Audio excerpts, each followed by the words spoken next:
for some history about Craigend Castle itself. So, Craigend has been home to many well-known families throughout the years, from booksellers to zoo owners. The Smith family were the first to reside in the Craigend estate. John Smith, youngest son of the second Laird of Craigend, founded John Smith and Son Bookshop in 1751. The famous St Vincent Street branch ceased trading in 2000, making John Smith and Son the world's oldest continuously trading bookseller. Sir Andrew Buchanan purchased Craigend Castle and estate in 1851. A member of the diplomatic corps, Sir Andrew had been the ambassador to Habsburg Court in Vienna. The Buchanan family leased Craigend firstly in 1909 to James Outram, a chartered accountant based in Glasgow Stock Exchange. James was the nephew of George Outram, editor and one-time owner of Glasgow Herald newspaper. Then, secondly, in 1920, to Sir Harold Yarrow, chairman and managing director of Glasgow Shipyard Yarrow and Company. These shipyards designed and constructed naval vessels for the Royal Navy, including destroyers and gunboats. Glasgow businessman Andrew Wilson, and proprietor of Wilson Zoo in Oswald Street in Glasgow city centre. He and his zoologist son William sought to expand in 1948, bought Craigend Castle and estate from the Buchanan family. By the following year, the estate had been transformed into Craigend Castle Zoological Gardens. The zoo was initially a successful visitor attraction, but numbers gradually declined and the zoo closed in 1955, unfortunately. The Smith family of Craigend and their fortune as West Indies merchants in the late 1700s, John Smith, 4th Laird of Craigend, had a square Georgian county house constructed here reflecting his wealth and success. On inheriting the estate, James Smith, 5th Laird of Craigend, found the house rather plain and sought to make significant alterations. Plans for remodelling were created by James Smith of Jordan Hill, which Edinburgh architect Alexander Ramsay used as a basis for his work. By 1816, Ramsay has succeeded in transforming the country house into a fashionable mansion in the Regency Gothic style, featuring towers, parapets, arched windows and lavish interiors in a rich colour scheme of blue, gold and silver. Craigend Estate was lastly owned by developers who removed the roof of the castle, exempting it from roof tax and rendering it uninhabitable. The developer sold Craigend to Central Regional Council in 1982, and by 1987 it was part of the newly designated Mugdock Country Park. So at the end there you can even see how the park kind of inherited the castle as part of its own property. And right here there is an exact timeline of who lived in the house and when. So around about 1870 you can see Sir Henry Rayburn, he's John Smith of Craigend, and 1816, that was when the castle was remodelled by James Smith into the Gothic style mansion, which the architecture currently still resembles. 1851, the estate was purchased by Sir Andrew Buchanan, and Craigend was then leased by James Outram, the chartered accountant, in 1909. In 1920, the shipbuilder leased Craigend, Sir Harold Yarrow, and in 1948, Andrew and William Wilson purchased the castle and estate and opened a zoo in 1949, which became Craigend Zoo. So there you go. History of Craigend Castle.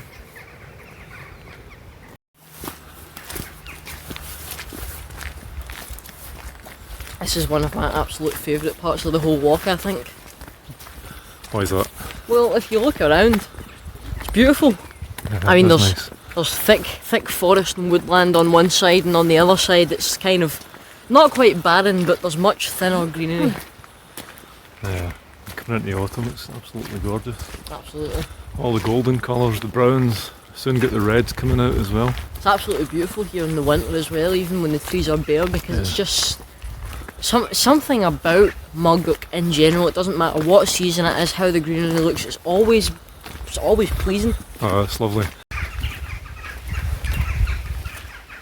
You can hear all the birds singing as well in the trees. You want to explain about the bird box?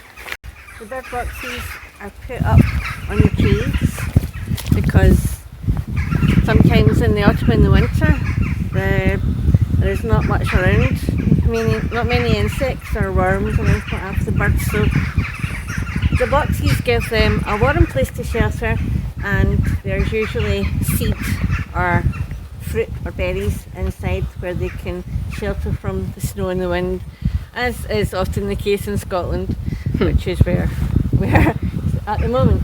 So these bird boxes play an important part of keeping the birds and maybe even sort of like other small kind of animals warm, dry, and fed during the autumn and the winter. I think I would imagine the squirrels probably find a way to make Squirrels use are of the bird boxes as well. Yeah. the word there.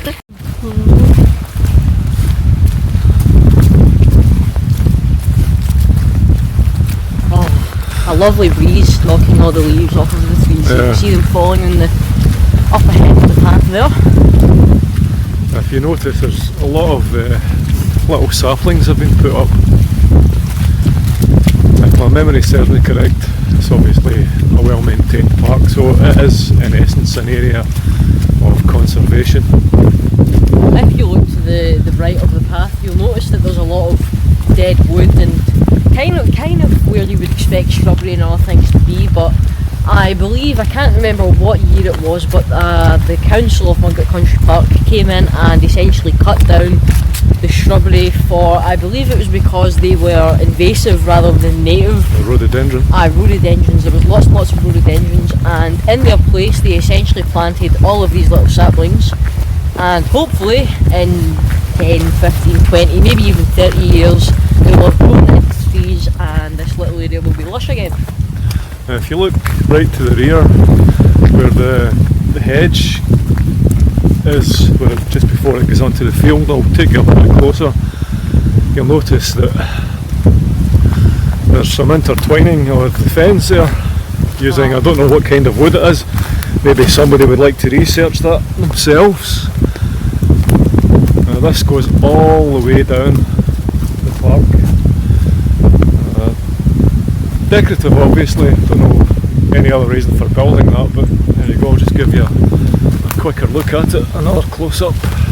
Well, I suppose that it might keep some animals out, but it is quite short. Even though all the trees have been felled and the bushes taken away, you can see lots of rotten logs and mounds of bark and leaves and things like that.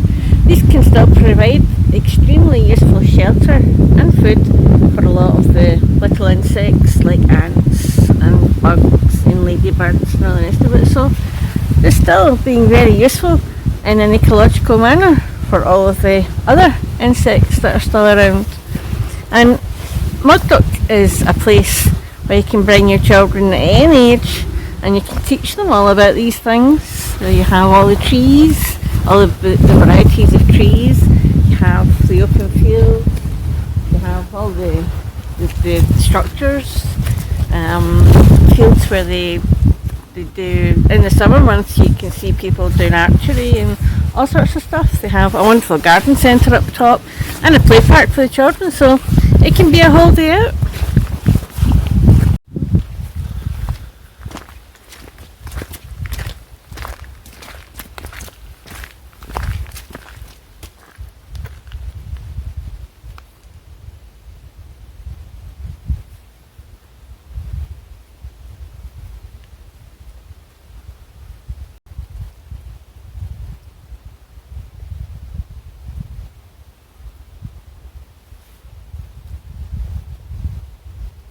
We thought we would just stop for a few seconds and let you enjoy the serenity.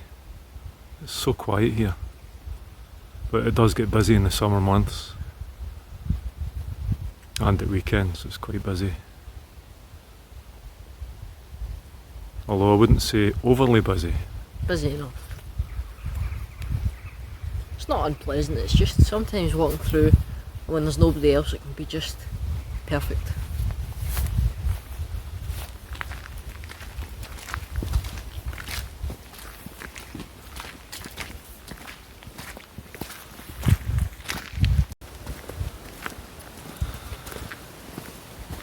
So now we're heading towards the castle for sure, and we'll tell you a bit about the castle when we get there.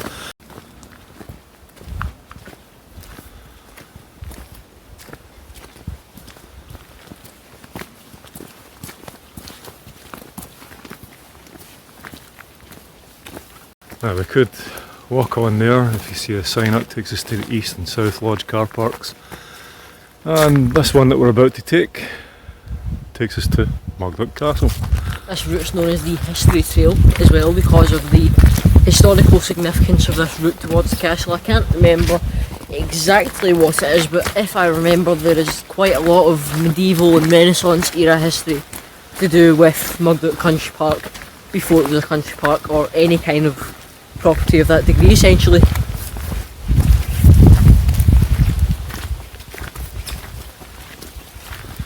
This is a nice little path. It takes us through quite a marshy piece of the land, and you can quite often see some interesting insects if you're interested in that kind of thing. Little burns and rivers as well. Especially during the summer times. Summer and early spring.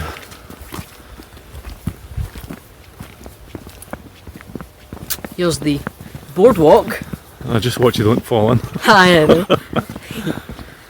Actually, that is a good point though, because if you think about it, as you can see there's lots of water, which means that this is most likely a bog, a very deep bog, no less, and it probably goes out into a pond as well, somewhere. And there is a big pond over in that direction, but we might show you that today, or we'll show you that on another adventure, because this park is actually huge, really substantial in its size.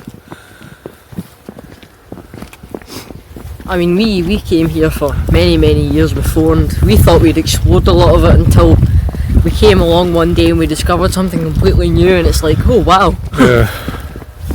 Well, we sort of went round the same circuit over and over and over, and slightly changed the way we went round it. We'd go round anti-clockwise, round clockwise, and sometimes we'd veer off a wee bit, but then we decided to go in a completely different direction, and we got a surprise. Oh yes. I'll just let you have a wee view to the right there, out across that marshy meadow. There's a nice walk going through that meadow as well, just directly through the fields, through the trees. It's very, I wouldn't call it wild, but it's a good kind of wild, if you know what I mean. It's like, it's a very pleasant wild. If you keep going up that way, it takes you up onto Khyber Park, the car park, and it also takes you over to the gun placements.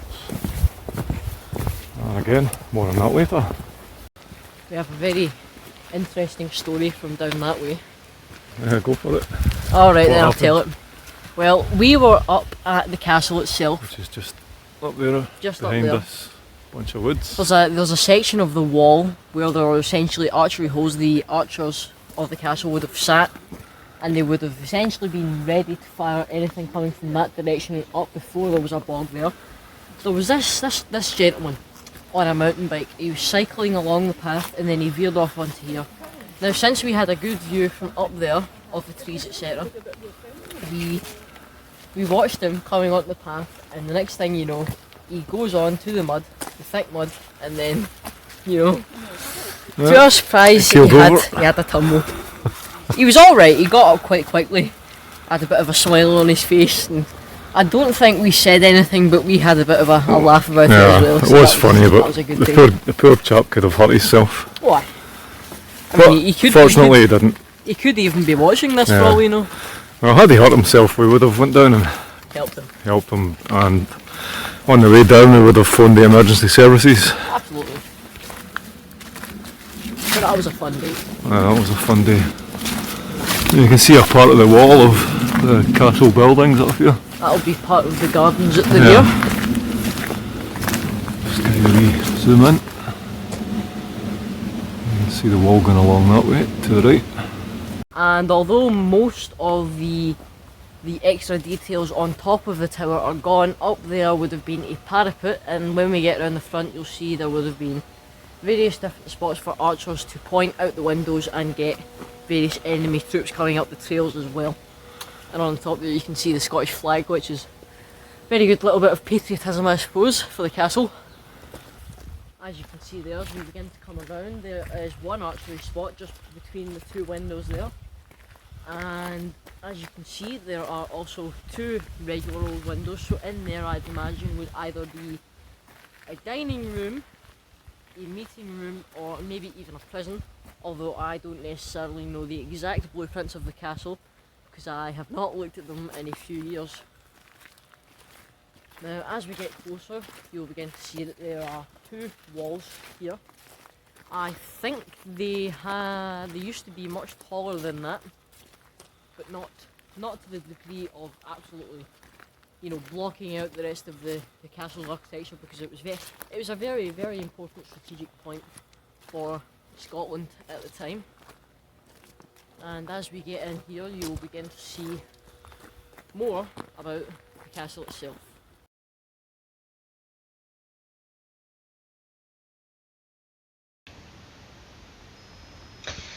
Thank you for watching Mugdock Country Park Part 2 with us. We hope that you enjoyed that and that you found the information that we shared educational and interesting. We hope you can join us for Part 3, where we will continue our journey. This is the Unicorn signing off for now. Happy rainbows!